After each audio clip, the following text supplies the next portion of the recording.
Thank you, President. I have to say I'm unable to agree with the motion. I think the Honourable Sir Stephen Thomas has genuine feelings about this. I'll ascribe that to him. From a point of order, I think, he notes that the Minister of Agriculture and Food has lost the confidence of the agricultural sector. And I would reword that, a portion. The question is how big of a portion. And so what I'm looking at here is well, for that reason alone, I can't support that. However, there are other points to bring out. We absolutely know, as the Honourable Darren West pointed out, that there is actually a split here. And I personally have information from people in the agricultural sector who give their full support to the Minister. The Steve Birkbeck, well known here, he was a guest here last year talking to members of this House about incremental change, especially with hemp. This is a gentleman with 450 head of cattle. Now, I must give a bit of a preamble to this. I have been, well, my family has been personally affected by foot and mouth disease. My sister and her husband are sheep farmers in the borders of Scotland when the foot and mouth disease rampaged through, and the amount of distress the animals lost and the livelihoods lost. So it is a major issue with that, and it's not to be expected this will be any different here. The fact that the Minister's words were perhaps taken out of context, I think, is entirely attributable to the media's desire to actually sell copy. We've all been affected by that.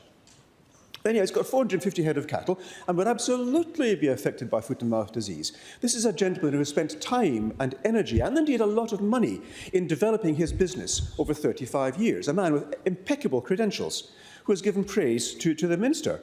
Now, I'll quote from the Albany Advertiser, if I can get that there. Yes, he said, "I think there has got to be perspective on this. I think there has got to be calm. The Minister," he said, "had been a great ambassador for the southwest of the state, and her comments had been distorted." I fully agree with that. Now, I'm going to quote him directly. He said, "Yes, she put her foot in her mouth on this touchy subject, and should not have offered an honest opinion, a rare quality in a politician these days. I believe the point she was trying to make, that has been selectively quoted and distorted, was to put a reality check on the fear and anxiety running through our community.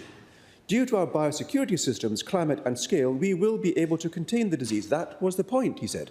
"We are not the UK and will not be burning millions of cattle. She's been put through the ringer, and I say enough is enough." And he went on to say, "As a cattle farmer, I call for a short pause in our visitation to the Bali hotspot while we support the Balinese to stamp this out, putting the onus on ourselves to look after our own state by not travelling to a place where it's rampant and then bringing it back through our airport here, that we take responsibility for looking after our state as individuals rather than blaming another individual. If we want," he said, "to express our stress in a productive way, then let's aim our frustration at those who have control of our borders, the Federal Parliament, an area Minister MacTiernan has no control over." I thought those were very, very clear and fair comments. Now, he's a major hemp producer. He's known as a serious farmer in the southwest.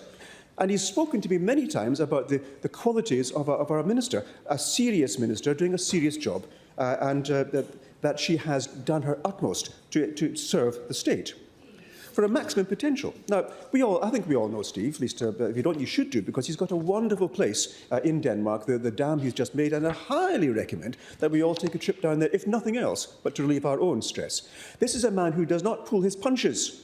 This is a man who knows what to do. He has made a lot of money by doing the hard thing, flying against the usual paths, swimming upstream, and achieving that which other people would find impossible. So you may disagree with him, and he will also disagree with the Minister from time to time.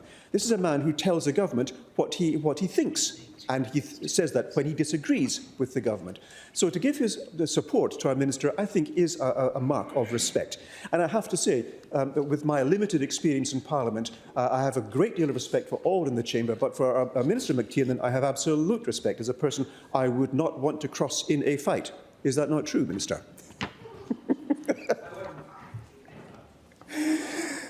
Steve would also never take a cheap shot. He has got three things in his favour here, well, many things, but three things. He's truthful, he's constructive, and he's thoughtful, and he's urged for calm.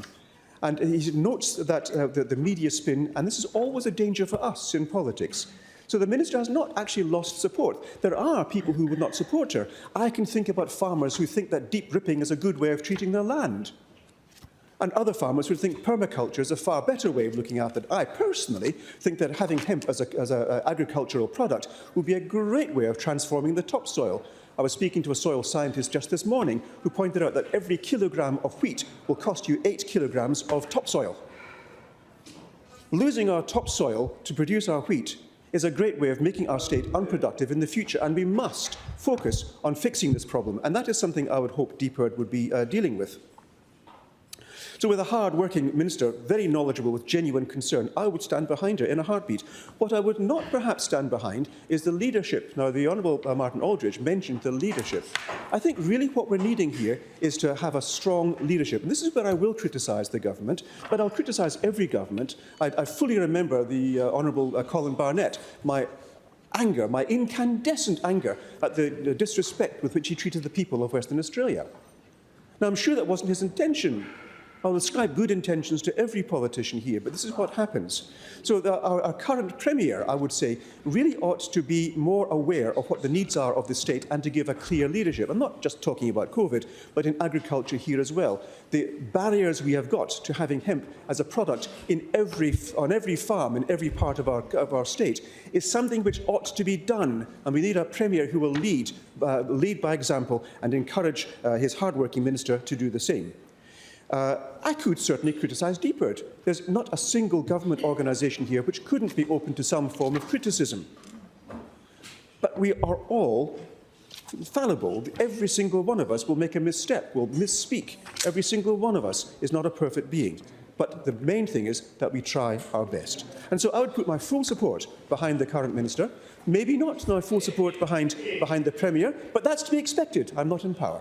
So with that, I say thank you for your service.